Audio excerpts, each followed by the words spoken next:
What is it? What do you want from me? What do you want from us? We watched I Know What You Did Last Summer. And this is such a peculiar movie. Thank you. This is such a peculiar film because it came out right after Scream. The screenplay is written by the same guy. And a lot of people think it's basically a ripoff of Scream, which is funny because Scream be a ripoff of this. And it just so happens that Scream was more marketable. They made Scream first, and then they made this. This is odd. It's an enjoyable romp, but it definitely feels like it's trying to be something from the 80s with at the time, a more modern twist. It's interesting. It feels a little weak in the writing department for me, and it just doesn't have the same sauce. Scream had a special sauce, and I think a lot of that is Wes Craven. The writing's good, but it's not great, and Wes Craven had an art form where this movie's cut in such a way it looks like it were filmed in the 80s too. Most notably in like the action scenes. Jennifer Love Hewett picks up the flare gun and it cuts straight to the driver and she drops it right overboard, which is fine, but it's interesting, but it definitely feels its age in a way that Scream, I felt, did not. It's beautiful. Everything looks good. It just is shot kind of funny, in my opinion. It's colored well. I don't know. I'm not sure. The cast be kind of wild, because you go, oh, Jennifer Love Hewitt. I had forgotten about her, but okay, perfect. Sarah Michelle Gellar. Okay, perfect. The girl from Buffy. Freddy Prinze Jr. The other guy. I can't remember his name off the top of my head right now, but... the cast is wild because Jennifer Love Hewitt was a child star, I guess. And this is right before Buffy.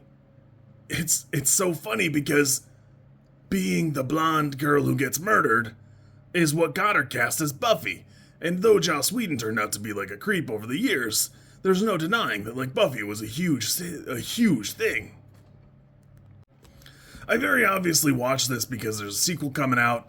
I acknowledge that there are 2 other films. I don't know that I'm going to go out of my way to watch them. I think I'd have to rent them, and I'm curious because of the way this one ended, but it basically could only be the daughter at this point, or the sister.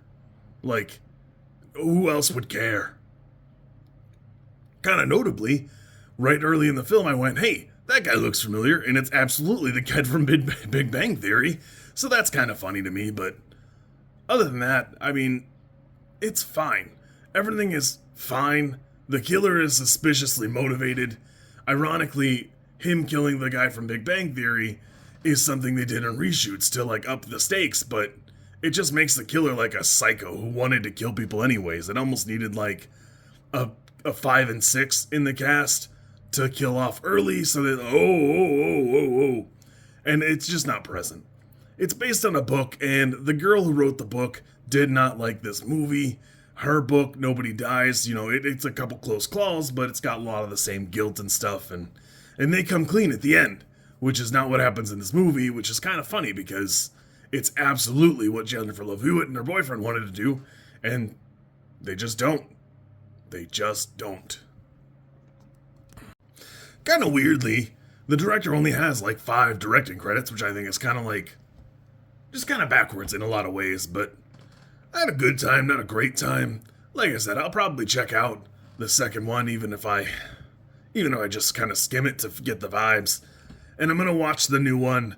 I'm curious to see that this spawned like 2 sequels, a television show that got canceled on Amazon, and then this. Because, like, Final Destination was just out with that, and that's fine. But it's not like we're seeing a huge resurgence now. I mean, sure, Scream's been around, but Scream's been around. That's not new. So it'd be interesting to see. I hope it's good. I hope it's fun. But we'll see. Anyways, I had a good time. It's definitely a movie that, like, is a great love letter to the 80s, but it definitely feels like it was trying to be a love letter to the 80s, and not in the way that, like, X were a love letter to Texas Chainsaw Massacre, and that kind of thing. Well, hopefully this, like, far in the future sequel does well and is good. Hopefully it's fun. You kids be good, or ye be getting... Hang on, I didn't have my thing ready. The claw. In case you're wondering why I use this puppet. If you like this content, I'm supposed to ask you to like, comment, and subscribe. I think like is here, and comment is probably down there, and subscribe over there somewhere too, I think. I don't know how many times this like snippet is gonna make it into a video. Everybody says you should do it this way, and I always thought it was just like an annoying thing other YouTubers did. And as you know, I am bad at editing, so if you like it, great, I'm happy for you. If you don't like it, I'm sorry.